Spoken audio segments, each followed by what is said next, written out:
Hello everyone, this is Michael217 and welcome back to Let's Play The Legend of Zelda, the Minish Cap. And in the last episode we left off here at the base of Mount Crenel. We need to climb the mountain in order to get to our next dungeon. However, according to this Deku shrub that we've met in this cave here, we actually need a special item in order to climb the mountain.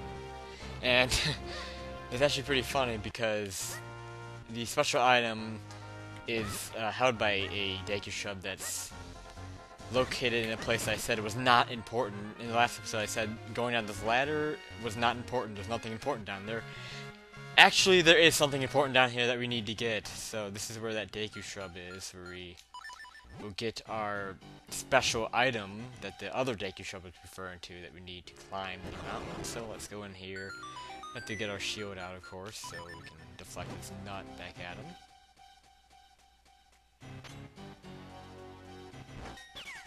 And let's see what this special item is. I bet it's some kind of mittens. Maybe it's a hook shot. Wouldn't that be cool? I can imagine that. Wait, whoa. What? A bottle? What? What? How are we supposed to climb a mountain with a bottle? Oh man, that's disappointing. Well, I'll meet you back at the base of Mount Crenel and we'll see exactly why that was the item we needed. Okay, so we're back at the base of Mount Crenel, and why do we need a bottle to climb the mountain? Well, you see this plant over here? You can see we can actually climb these, but these don't lead to anything. The other one over there, of course, leads to a 20 rupees. We actually need to climb this one, but we needed the plant to actually grow. So how do we do that? We take our empty bottle that we received and put some water into it. So yes, this is our first, the first of 4 empty bottles in the game, and I am gonna get all 4 of them. And we just pour the water on this plant, and that'll make it grow. And that's definitely a sound used from the Mario series. So yeah. You'll be finding a few plants like that you can pour water on to make plants grow so you can climb them. Apparently, we cannot climb here. There's no climbing, and apparently the rocks are too hard for Link's little hands to climb, so we can't climb. And of course, there are Tektites, classic Zelda enemies. Let's see what's in this wall here. I actually didn't check this last time. And by last time, I mean when I played this last night. I did a little practice run of this. Oh, fairy fountain, our first fairy fountain. And, of course, with empty bottles, you can catch fairies inside of them. Oh, wait, did that go into the bottle? No, it didn't. Yeah, you actually have to catch the fairy in the bottle in order to keep it in the bottle. There are some Zelda games that you just have to walk up to it and it'll go into the bottle, I believe.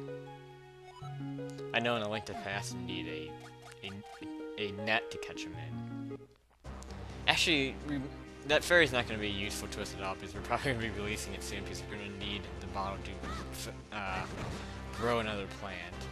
These spike things, of course, they hurt you when you run into them, but you can get rid of them with bombs. But the thing about this place, Mount Crenel, is you're going to be using a lot of bombs here, so use bombs wisely. That was an unintentional Star Fox reference there. But yes, you want to use bombs wisely, and there's a ladder up here. You may be wondering how to get to that. Well, here's a little trick from other 2D Zeldas like A Link to the Past. You can find hidden bombable walls. You charge up your sword that you would do for a spin attack, and you hear that dinging sound from the sword. Well, if you do it on this, you can hear that it's a lower pitch. So whenever it's a high pitch like this, it's just, there's nothing bombable there. But whenever it's a lower pitch like this, you can actually bomb it. It's a hidden, cracked wall in there, I guess. So let's put a bomb here. And yeah, when you're looking for kinstones, you're gonna eventually find yourself doing that a lot. It gets pretty annoying. But let's go through here. To be honest, I don't think you have to come in here. I can show you exactly what we're going for. And we're gonna need our bottle again. what we're going to be getting is more water, but we're going to be getting a special kind of water, which is that green stuff, but we actually have to get small to get to it. But first, we need to get rid of this rock.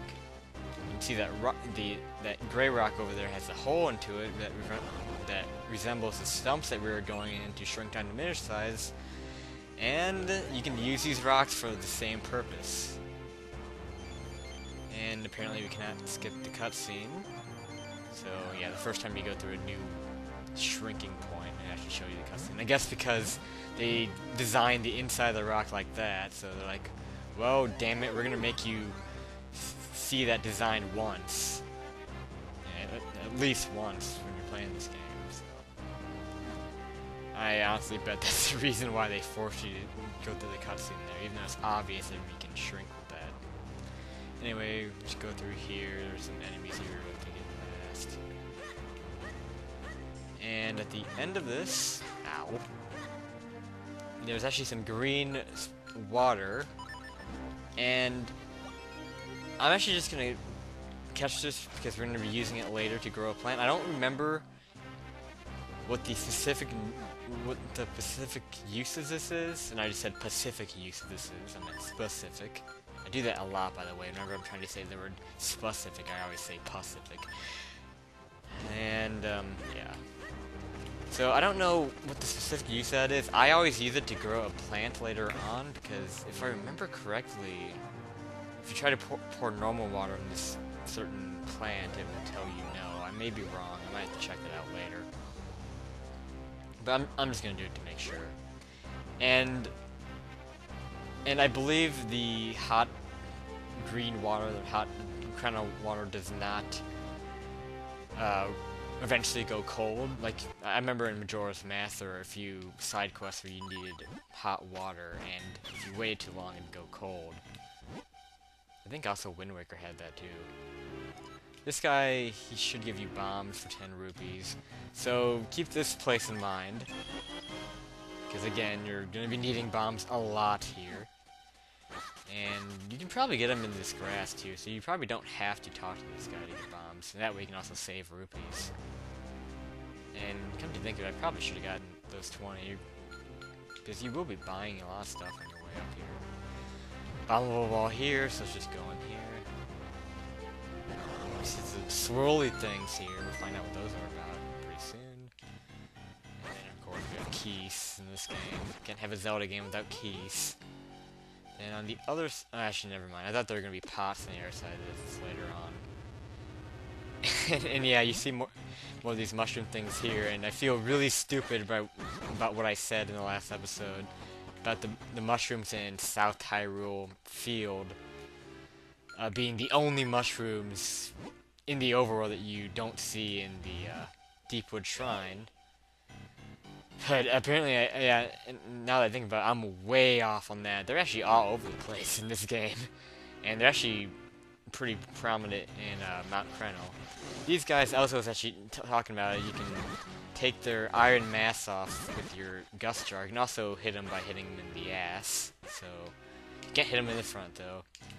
Likewise with pots, their mass also block pots, so you have to hit their soft spots. So the best way to go about that is the gust jar. So really, the gust jar, you wouldn't think so, but it's one of the most useful enemies, most useful items to fight enemies with. And we'll be seeing other enemies along the way here that the gust jar helps us kill. But anyway, these are these swirly things we saw a little bit earlier, these kind of tornado type things, and when we jump into them, our cap will actually turn into kind of a parachute type of thing, and we can float in the air for a short time. And you'll be seeing that quite a bit in this game. It's a pretty cool mechanic. We have a little bit of a split path here. We can go up or over here. I want to go this way first. And see what is over here. And oh shoot, a path that leads to absolutely nothing. Must have been completely pointless, right? They just did it for the hell of it. Yeah, we're smarter than that. They wouldn't just put a random ass path that leads to nothing. And this will actually leads to 3 chests. It does lead to a heart piece. and 2 other chests, and there are 3 bombable blocks that we have to blow up to get there. So let's get the heart piece first. Just to actually complete our first heart container, like, as far as getting heart pieces goes. Like with most Zelda games, it takes 4 heart pieces to complete a new heart container. Twilight Princess is 5, however, which is interesting. But this game is the standard 4. And on these chests are actually kinstone. Oh, never mind. That's 50 rupees. False alarm. This one's a kinstone. Yeah, I thought they were both kinstones. Forgot there was a rupee in that one. Yes, that's our first collected kinstone piece. Again, I'm not going to stress out about those, but I'm going to try my best to keep up on those and get as many as I can.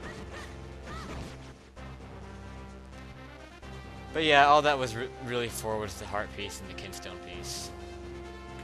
And you can actually see, remember those little dragonfly enemies we saw in the Deepwood Shrine? You may have seen them briefly there, and I killed them. That's actually what those were. So you actually do see the Minish size enemies in your normal size, but you see them like extremely small. What I'm actually doing right now is blowing up these spikes, because underneath these will be a shrinking rock. I'm just going to call them shrinking rocks and shrinking stumps. I don't know what the official name is. And this actually takes a lot of bombs to uncover this. In order to actually use it, you need to completely uncover it. And I hope that works. Yeah, it should work. Actually, before I go in, I want to make sure I can get rid of anything else that's blocking our way. I think we're good. Okay, so let's shrink. We can skip the cutscene now. And there's actually something to the right first that will lead to a kinstone piece. So I'll quickly go through here. And you just kind of have to be careful here not fall. Defeat these things. Oh shit. Didn't do that. Thankfully, whenever you fall, you end up where you fell from. I believe in the Link to the Past, if you fall, you go back to like the beginning of the room. I'm not sure. I might be wrong in that. And just have spikes to avoid here. And we get an kinstone piece. And I'm gonna cut back to the exit. So yeah, see you in a bit. Alright, we are now going towards our next destination, the main objective as Minish Link, and we have to go through here. Yeah, you can easily tell what kind of areas are enterable as Minish Link whenever you're at the normal size view. But just make our way up here. We can actually pick this thing up, something I never thought you could do. I thought you had to get power bracelets for that, but no, you can do it yourself. Apparently Minish Link retains his strength. So you just carry this plant over here, this seed over here, and then you throw it into this hole, and then now we can pour water on that. And that's the plant that I was talking about. That I remember. I'm not 100% sure, but I remember for whatever reason you can't grow it with normal water. You need this special Crenel water. I could be wrong in that. It could be for another use, but I'm just gonna do it the way I always do. It will grow. And another Mario vine, climb up here, and I'm actually going to end this episode off right here and continue climbing Mount Crenel in the next episode of Let's Play The Legend of Zelda: The Minish Cap. I'll see you guys then.